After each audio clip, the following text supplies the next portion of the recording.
ప్రారంభమైన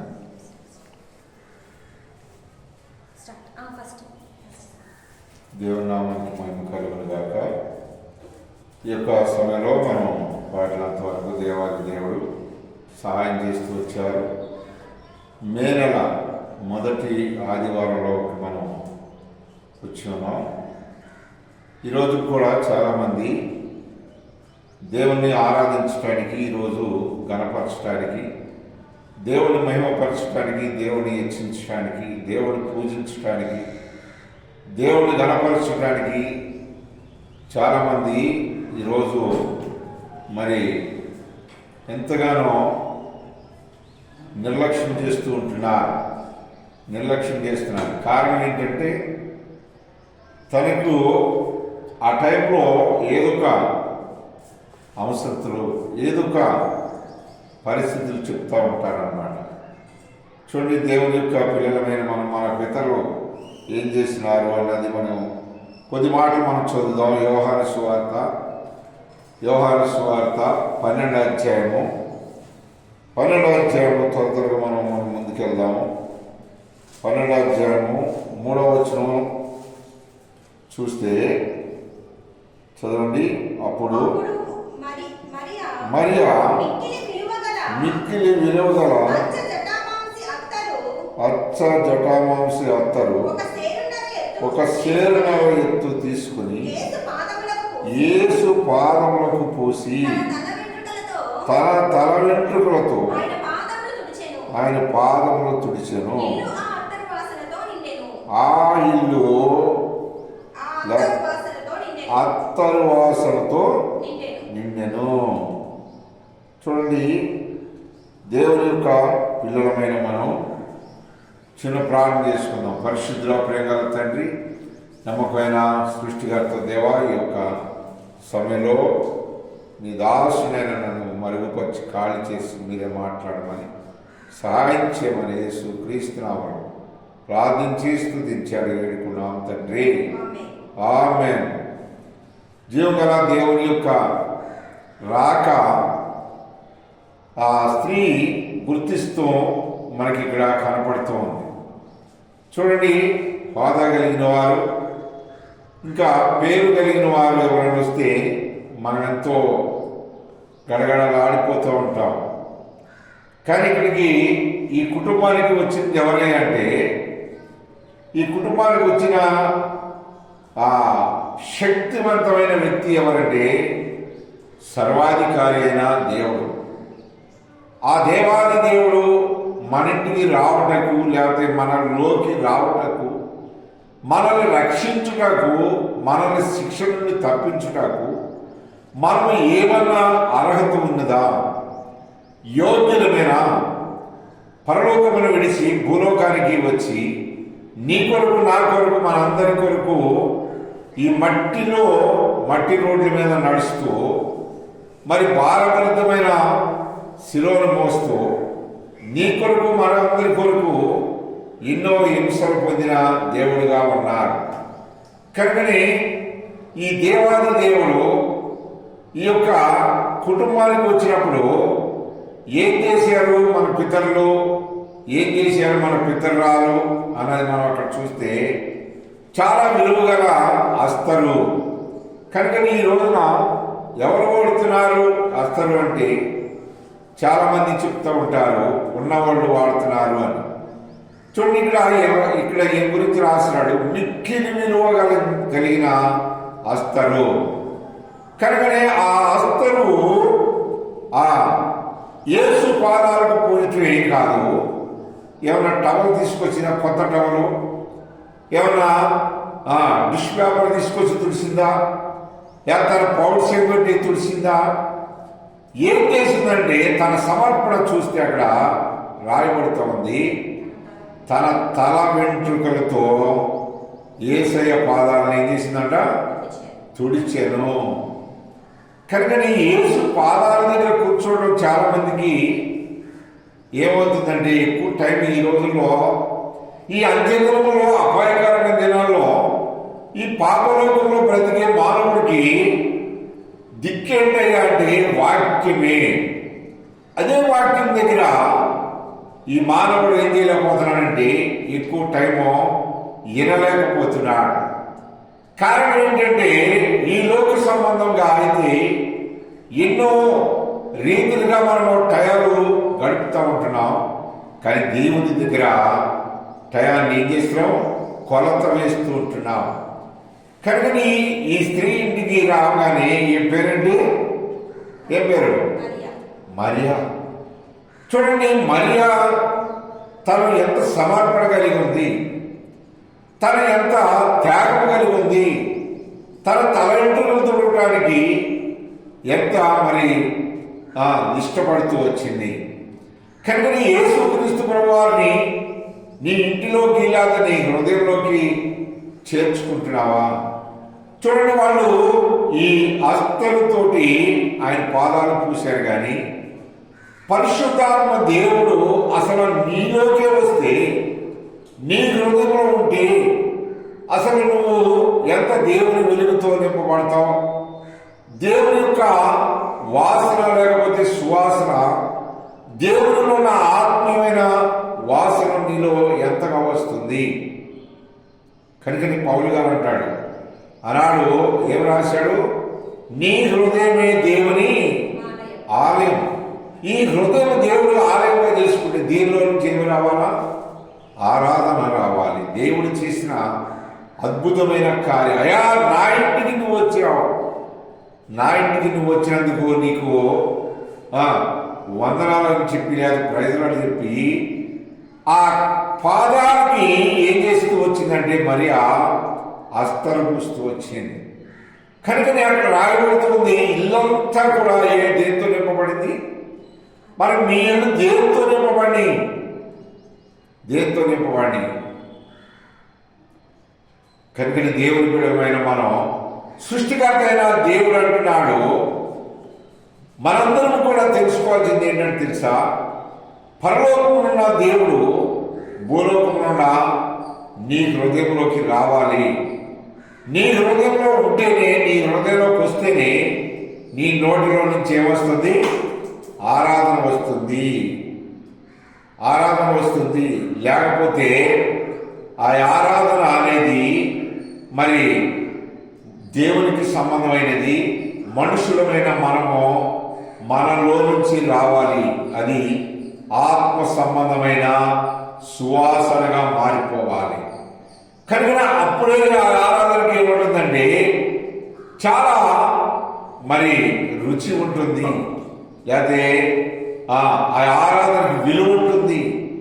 కనుకనే ఆత్మ సంబంధమైన రీతిగా మార్చబడతారు. కానీ ఆత్మ సంబంధమైన రీతిలో మార్చబడిన తర్వాత వాళ్ళు కొంతకాలం తర్వాత ఏమైపోతారంటే శరీర సంబంధంగా మారిపోతూ ఉంటారు.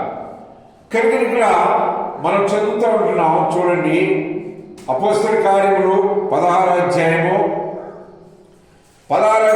15వ వచనంలో మనం చూస్తాం. అపోస్తల కార్యములు 16:15 వచనం చదువుతాం. చదవండి. ఆమెయు ఆమె ఇంటి వారును బాప్తిసము పొందినప్పుడు ఆమె ఈమెవరు? లూదియా. చూడండి, ఆమెను ఆమె ఇంటి వారు. ఈమె ఏ గురించి ఏం రాసినారంటే దైవ భక్తురాలని రాశారు. కానీ ఆమెలో ఏమి లేదు? హృదయం అనేది తెరవబడలేదు. కానీ భక్తురాలనే రాశాడు, తెరవబడలేదు. అపోస్తలుడైన పౌలు గారు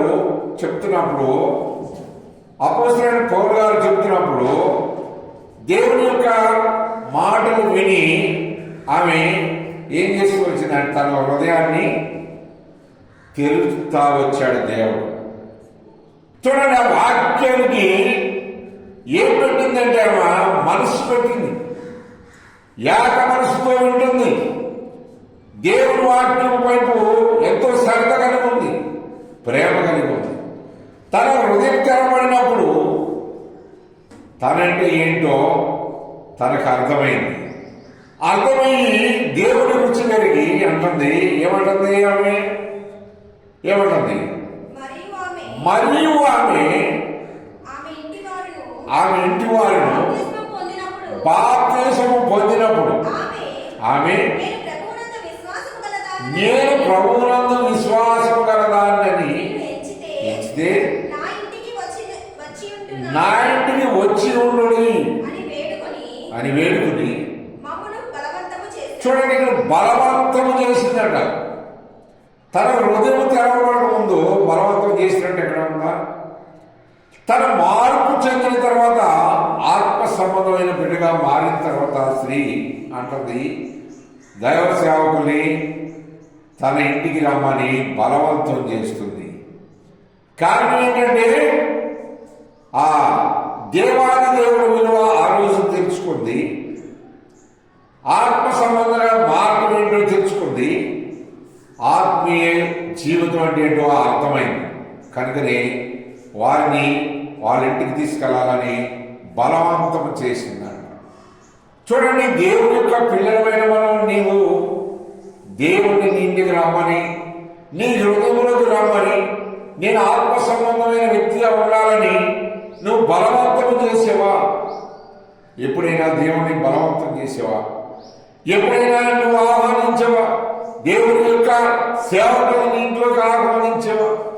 దేవాది దేవుడికి సోటు లేదు నీ దగ్గర లేదు, నీ ఇంట్లో లేదు.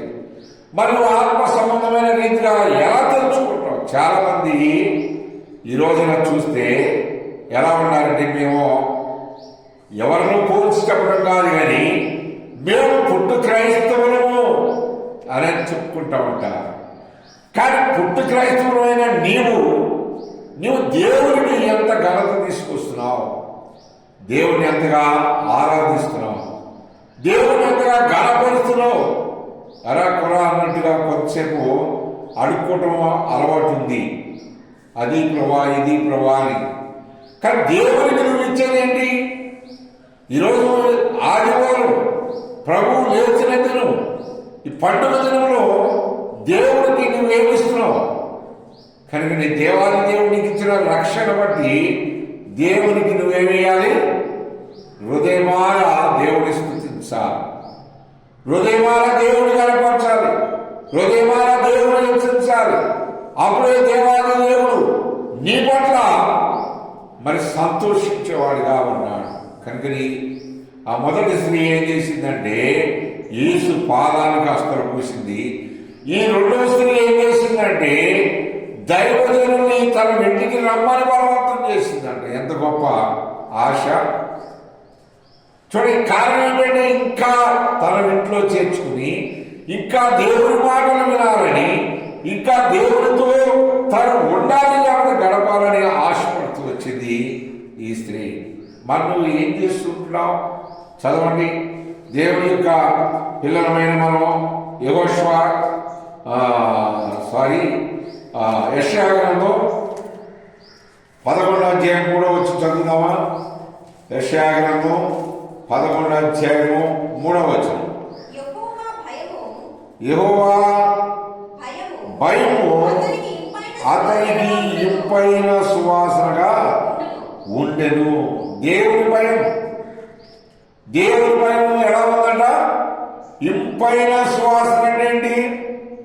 ఇంపైన సువాసన ఎంతో అది మధురంగా ఉంటేనే ఎదుటి వారు ఇష్టపడతా ఉంటారు. ఇష్టమైన సువాసనగా ఉందన్న దేవుని భయం.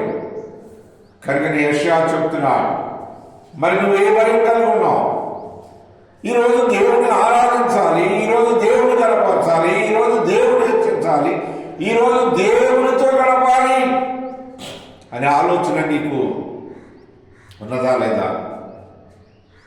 సృష్టికర్త అయిన దేవుడు అంటున్నాడు, భక్తులు రాస్తున్నారు బైబిల్లో క్లియర్గా, దేవాది దేవుడు ఎవరంటే ఆరాధనలకు యోగ్యుడు, స్తుతులకు పాత్రుడు. పుట్టిన కాడి నుంచి చచ్చే వరకు కూడా ప్రార్థన నేర్చుకుంటే అది ఎంత మాత్రం దేవునికి మహిమ రాదు, ఎంత మాత్రం దేవునికి ఘనత రాదు, ఎంత మాత్రం దేవునికి సంతోషం లేదు. ఆనందం లేదు. కారణం ఏంటంటే నీ నోటి నుంచి, నీ హృదయంలో నుండి ఏమి రావాలి? ఏం రావాలి? ఆరాధన రావాలి. ప్రభు చేసిన కార్యాలను నేను స్తుతించాలి. ప్రభు ఈ అద్భుతమైన కార్యం, ఈ ఆశ్చర్యమైన కార్యం, ఈ సూచక్రియలు, ఈ మహాత్మ కార్యములు ఈ ఆదివారం వరకు, ఈ మే నెల మొదటి ఆదివారం వరకు నన్ను, నా కుటుంబాన్ని నీ సజీవులెక్కల ఉంచి నన్ను కాపాడేందుకు నీకు కృతజ్ఞత అని చెప్పడం కూడా చాలా మందికి ఏమైపోతుందంటే భారంగా ఉంటుంది. భారంగా ఉంటుంది. బాధ్యతగా నీ తండ్రిని ఆరాధించవలసింది పోయి ఏం చేస్తున్నారు?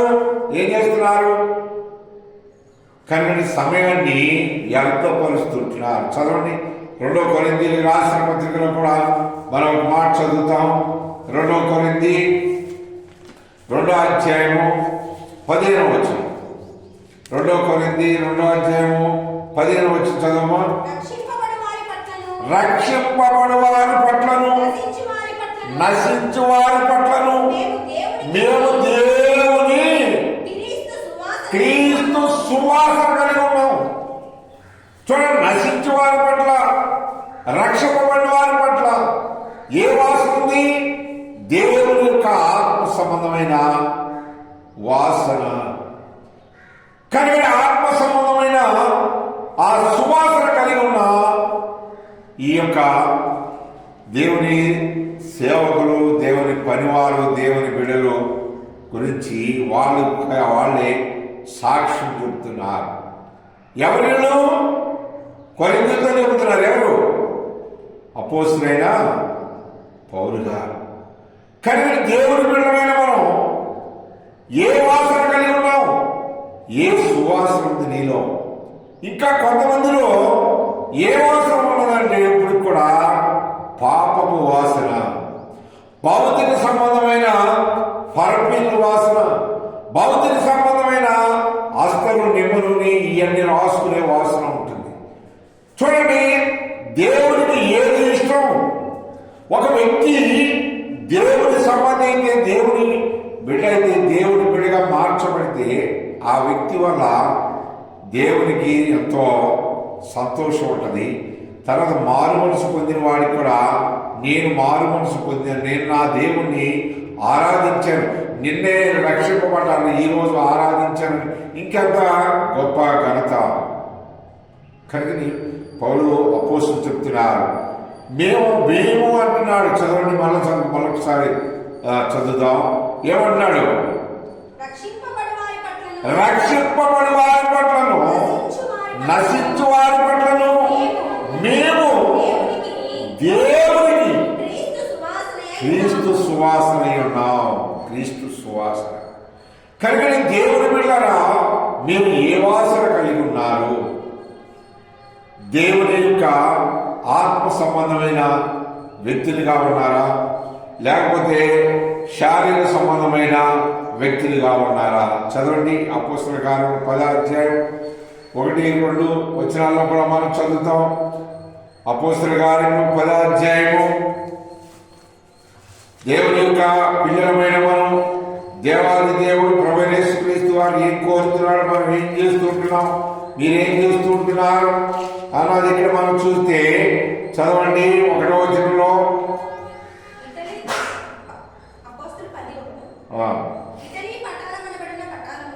ఇటలీ పటాలమనబడిన పటాలంలో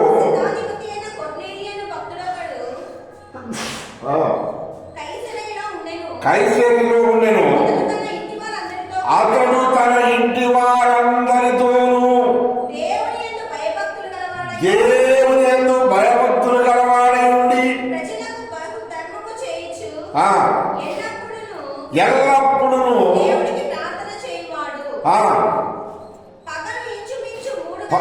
పగలు ఇంచుమించు 3 గంటల వేళ దేవుని దూత మన దగ్గరికి వచ్చింది. కారణం ఏంటి? ఏం చేస్తున్నారు వాళ్ళు? ఇంచుమించండి ఎన్ని గంటలు కూర్చుని ఉంటారు? సుమారుగా ఎన్ని గంటలు కూర్చున్నారు? ఇంచుమించు 3 గంటలప్పుడు దేవదూత వచ్చిందండి. నాకు తెలిసి ఉదయకాలమే వారు కూర్చుని ఉంటారు. 10:30, 11 లేకపోతే 9:30 ఆ ప్రాంతంలో కూర్చుంటే పాటలు పాడి సాక్ష్యం చెప్పి వాక్యం చెప్పి దేవుని సన్నిధిలో ఆరాధిస్తున్నప్పుడు ఆ ఆరాధనకు దేవాది దేవుని దగ్గర నుంచి లేదా ఆ ప్రార్థనకు దేవుని దగ్గర నుంచి దేవతకు వచ్చి అంటుంది, ఏమంటుందంటే, కొర్నేలి నీ ప్రార్థన దేవునికి వినబడును, నీ ఆరాధన, నీ ధర్మకార్యములు, నీలో ఉన్న మంచి చెడు అంతా కూడా ఏమైంది, చెడులో నుంచి మంచిలోకి వచ్చాడు కాబట్టి తన కుటుంబంతో ఏం చేశాడంటే ఆయన దేవుని సన్నిధిలో కూర్చుంటడం వల్ల ఈ భక్తులు చేసిన భక్తికి దేవదూత పరలోకం నుండి వాళ్ళ దగ్గరికి దిగుతూ వచ్చింది. దేవదూత దిగింది. మరి రోజు ఎవరు దిగుతున్నారు నీ దగ్గరికి?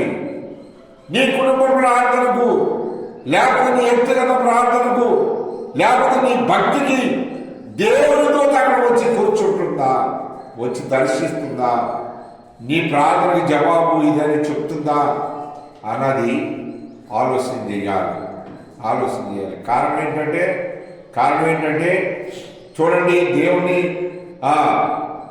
చూసిన నరుడు బతకలేదని ఉంది.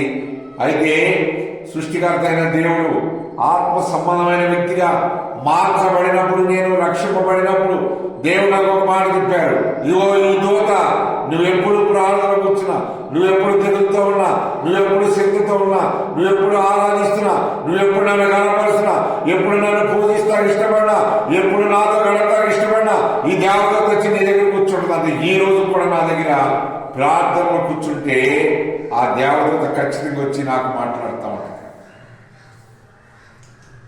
చూడండి, ఎందుకు కారణం అంటే అనుభవంతో చెప్తున్నాను. అంటే కళ్ళు తెరిచి చూసి ఆమెనే మాట్లాడుకోవడం కాదు. ప్రార్థనలు ఏక మనసుతో దేవుని ఆరాధిస్తున్నప్పుడు నా పక్కన ఆ స్పర్శ అనేది నాకు తెలుస్తుంది, ఆ దేవదూత వస్తుంది.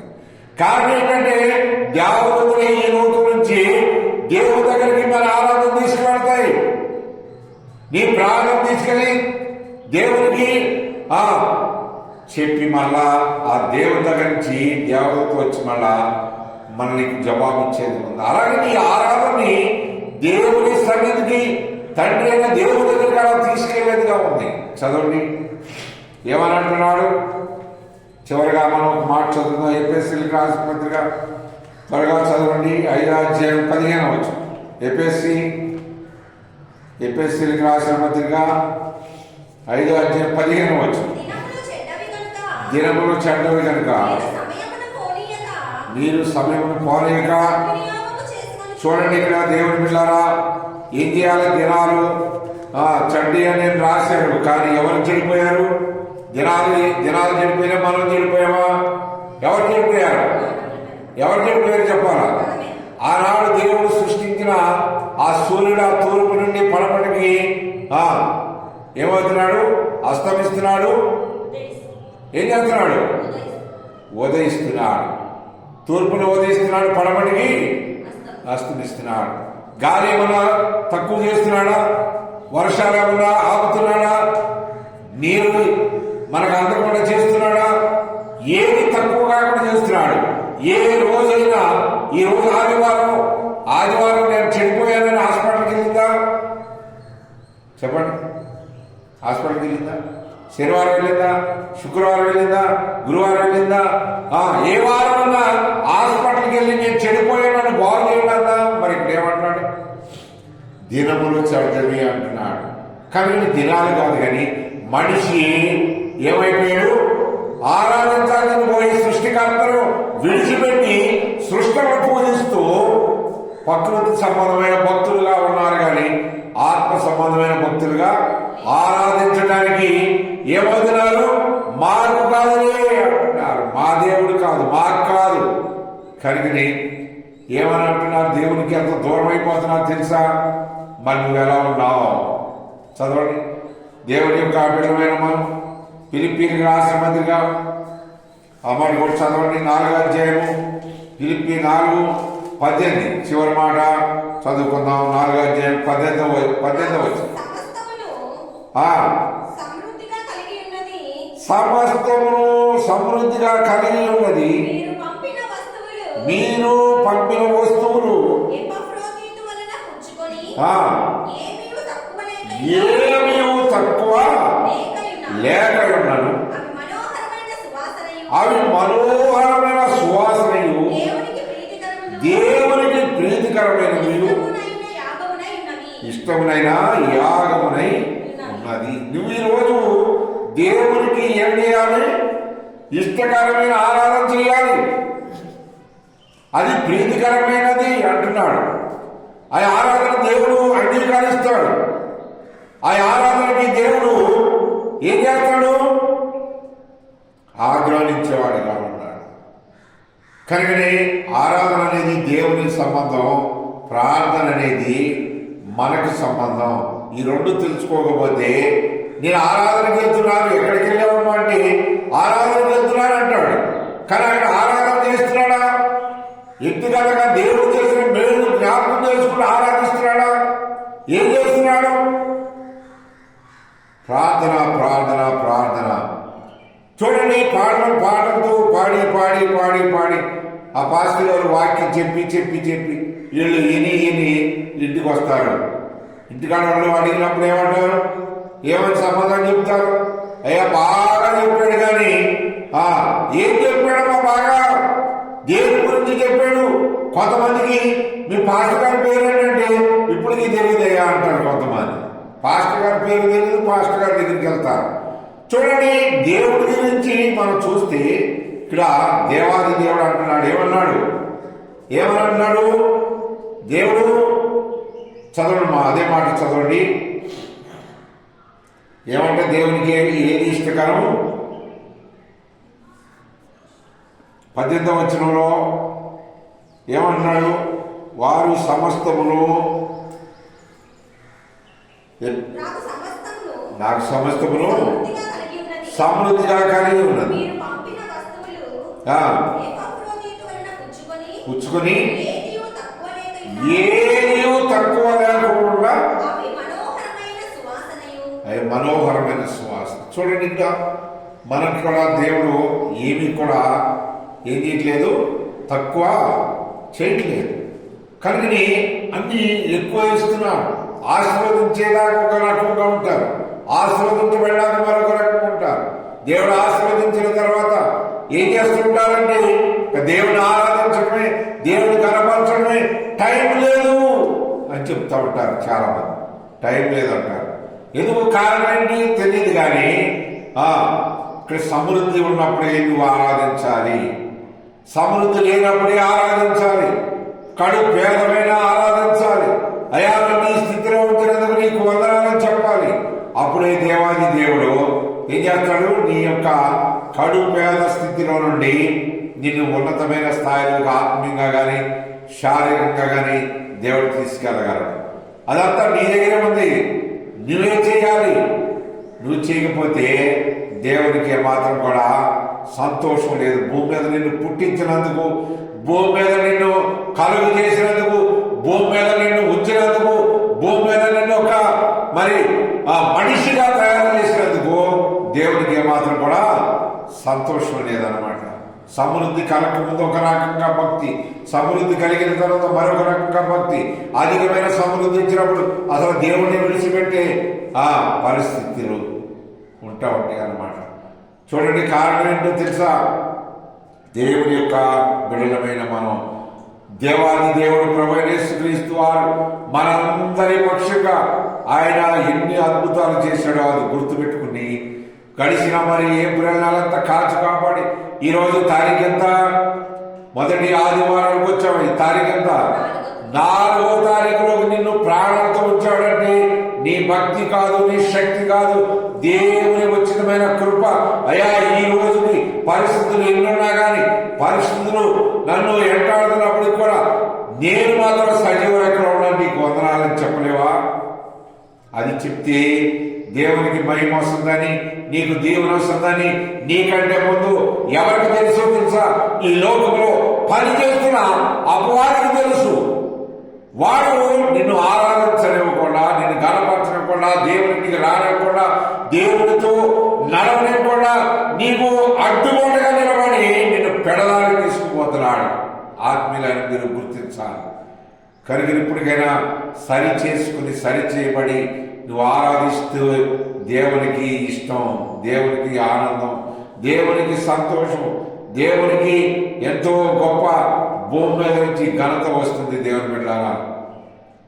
కనుక నువ్వేం చేస్తున్నావో నీకే తెలియకపోతే నువ్వు భక్తురాలువేనా, భక్తులమైనా ఒక్కసారి గుర్తుపెట్టుకుని వెనక తిరిగి ఆలోచించు. నేను ఆరాధిస్తున్నానా లేదా ప్రార్థన చేస్తున్నానా అన్నది నిన్ను నువ్వే పరీక్షించుకో. దేవుడి మాటలు దీవించి మీ హృదయంలో నీరు కట్టి పరిపజేయను గాక. ఆమేన్.